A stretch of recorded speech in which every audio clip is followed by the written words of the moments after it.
Bernie Sanders, a big critic of the move on the part of the president today, but so was Republican Kentucky Senator Rand Paul, saying he's concerned that this will lead to an escalation in this conflict. He joins us now by phone. Senator, you were saying that U.S. soldiers deserve better than an undeclared war with Iran.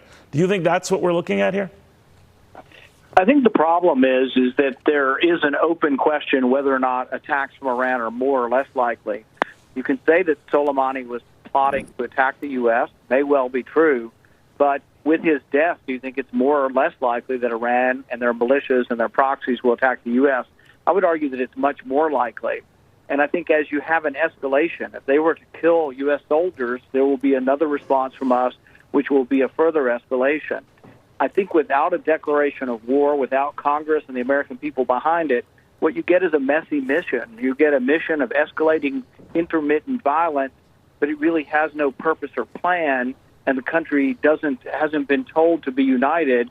The president said he didn't want perpetual war in the Middle East, but he's adding more and more troops. If you don't want perpetual war, you don't keep sending more targets over there. That does sound a lot like Senator Bernie Sanders. Also, presidential candidate Tulsi Gabbard, senator, has said that the president has violated the Constitution by declaring an act of war against Iran. Do you agree with that? Well, here's the question. If you can say that an assassination, which is an act of violence, is not an act of war, what happens when Iran, unfortunately responds and kills some of our soldiers? Will that be an act of war, and will a state of war exist?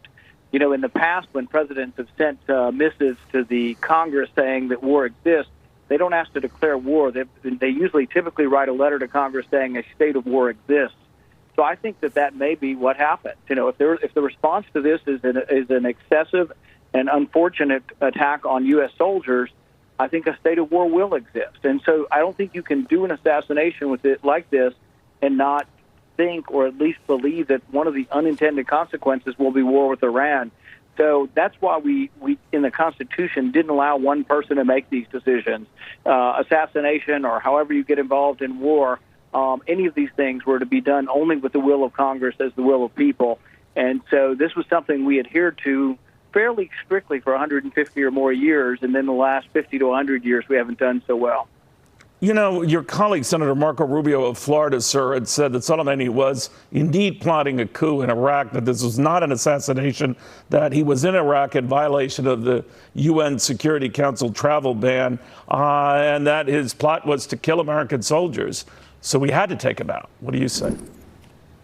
I think that there is evidence that IEDs were planted during the Iraq War that did kill Americans and that they came from Iran. Does Soleimani bear responsibility for that? I would say that there is evidence of that. His planning of attacks now, they've been talking about this for years. He's the one that orchestrates and does direct the different militias and all the different proxy wars throughout the Middle East, so I don't doubt that. But the question is, will there be more or less of these attacks? So what happens with his death is we're sending thousands of more troops, which are thousands of more targets for them to shoot at. And I think that it's hard to imagine that the Iranians are going to shrink now and say, oh, you killed our leading general who's been a leader in our country for 20 years, and we're going to do nothing. I also think with the death of Soleimani, you have the death of diplomacy. I don't think there's any chance that Iran will speak to us again on diplomacy. And this is a long way away from where we were after the nuclear deal was signed under President Obama. I wasn't a fan of the details of the deal, but I was a fan of diplomacy, the same way I've been a fan of the president talking to the government of North Korea, even though we haven't been successful yet. I do think that all talk is gone now. You can't kill a general of a major general of another country and expect that they're going to sit down at the table and discuss with you. There's just no scenario that I see that happening now. So but even since the signing of that deal, Senator, I mean, Soleimani was instrumental in attacks on American soldiers, post even the signing. So what would we have saved if we didn't take him out? What has really changed? Is it your view that this just heightens the possibility of another attack, an escalation of soldiers in the region? What's your biggest fear now? I think that there will be an escalation, that there will be a war with Iran. I think that as we look at this, it's very hard to see diplomacy going forward in any form or fashion. And really, there hadn't been direct fighting between the Iranian militias and us for the most part. And it's a very messy situation over there, but people tend to want to ignore that actually the Iranian militias, for all their harm, and they have attacked Americans during the Iraq War, in the recent year or so, they've actually been concerned with the same concern we have, and that's been ISIS, Sunni extremists. Well, have you talked to the president about this, Senator? Any conversations post this attack? I haven't talked to the president recently about it, but I think he's getting unfortunate counsel from people who've been advocating for regime change in Iraq for years. I mean, Lindsey Graham's been wanting to topple the government in Iran for years. They toppled the government in Iraq, and I think the president realizes that toppling the government in Iraq actually made Iran stronger. In fact, I think one of the ironic things here is that I think the Iraqi parliament will probably now vote for our forces to leave. And so there is some irony to the fact that the hawkish fashion that wanted this to happen, they're the ones that want troops to stay forever in Iraq. They actually may be asked to leave because I think anti-American sentiment among the Shia population is on the rise now. And look, so you think we should abandon the embassy? Do you think we should abandon the embassy altogether, or it sounds like you are walking away?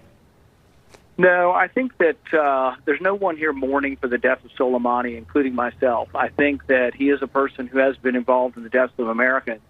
I'm also not advocating that we leave the embassy, but I would say that having 5,000 troops over there is not having an embassy. That's having a significant military force that is a significant target. And I do fear that the Iranians are going to escalate this. And the president has shown prudence in the past, and I think really was still keeping the option of diplomacy open. But I think the door has completely shut now on diplomacy because I do not see any avenue or any way that talks could begin again. And I have been one in favor of talks, but I think, unfortunately, diplomacy's dead now in the Middle East with Iran. Senator Rand Paul, thank you very much for taking the time. We appreciate it. Thank you.